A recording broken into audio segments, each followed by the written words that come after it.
Those were the words that froze the entire office lobby, words spoken by a tiny girl no older than 7, clutching a worn-out diary to her chest as if it were her last treasure on earth.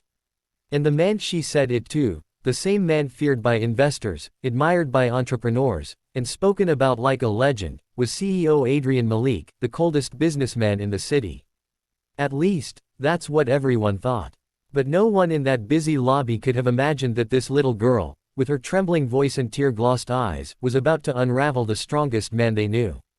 If you're watching this, don't blink, because what happened next changed not only his life, but everyone who heard this story. And yes, if you're feeling this already, don't forget to like the video and join the family by subscribing, because stories like this are worth staying for. The day had started like any other for Adrian. Meetings stacked like falling dominoes, tension pressing on his temples, and the weight of an empire he'd built from scratch sitting on his shoulders. He was a man who never slowed down, not for storms, not for pain, and certainly not for strangers. His schedule was airtight, his emotions, even tighter. He didn't believe in vulnerability, he didn't believe in softness.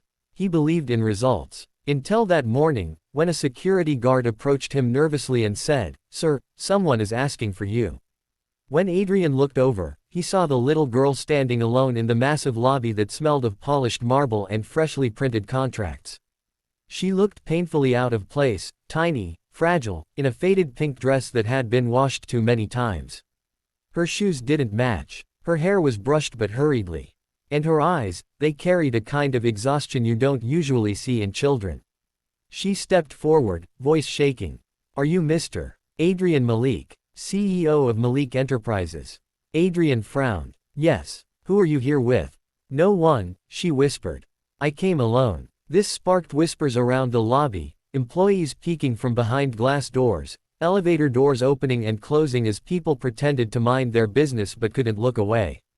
Adrian's tone softened just a little. "Where is your mother?" The girl swallowed hard, looked down, then extended the diary toward him with both hands. This is my mother's diary. She told me that if anything ever happened to her, I should find you. She said, you're the only one who can understand." Something in Adrian's chest tightened. Understand him. He took the diary carefully, as if afraid it might crumble in his hands. The moment he opened it, his breath caught.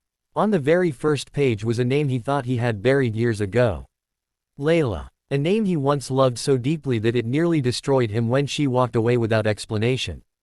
A name that brought back memories of late-night conversations, dreams whispered into the darkness, promises made in the quiet moments of hope. A name he tried to forget by drowning himself in work, in power, in success. And on the second page was a photo, Layla holding the same little girl standing in front of him. His voice faltered. "Your mother, Layla." The girl nodded, tears pooling. She's gone." The words sliced through him like unforgiving glass. Gone. Layla. The woman whose laugh he once chased like sunlight. The woman who disappeared without saying goodbye. He couldn't process it. He couldn't breathe. But the little girl continued. She told me you're my father." The ground beneath him felt like it shifted. The world blurred. That single sentence cracked something inside him that had been sealed shut for years. He stared at the girl, really stared, and suddenly he saw it, the familiar spark in her eyes, the same timid smile Layla used to have, the same small chin. He stumbled back a step, gripping the diary as if it were his anchor. Before he could speak, the girl whispered again, "Please, read it." She said the answers are inside. She said you'd know what to do. He led her to his private office, trembling slightly. When he opened the diary again, the first full entry stopped him cold. "Adrian, if you're reading this, it means I failed to tell you the truth when I should have. I left because I found out I was pregnant, and I knew your world, your empire, was already too heavy for you to carry.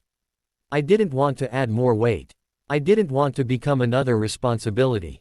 But I was wrong. You had every right to know. And she had every right to have you. If life gives you this diary, please, don't be angry. Just love her. She deserves a father who can protect her, guide her, and show her the world the way you once showed it to me." The words blurred as tears, real, unrestrained tears, fell from Adrian's eyes, something no one alive had ever seen. His hands shook so violently the edges of the diary fluttered. He looked at the little girl sitting across from him, hugging herself as if afraid he might send her away.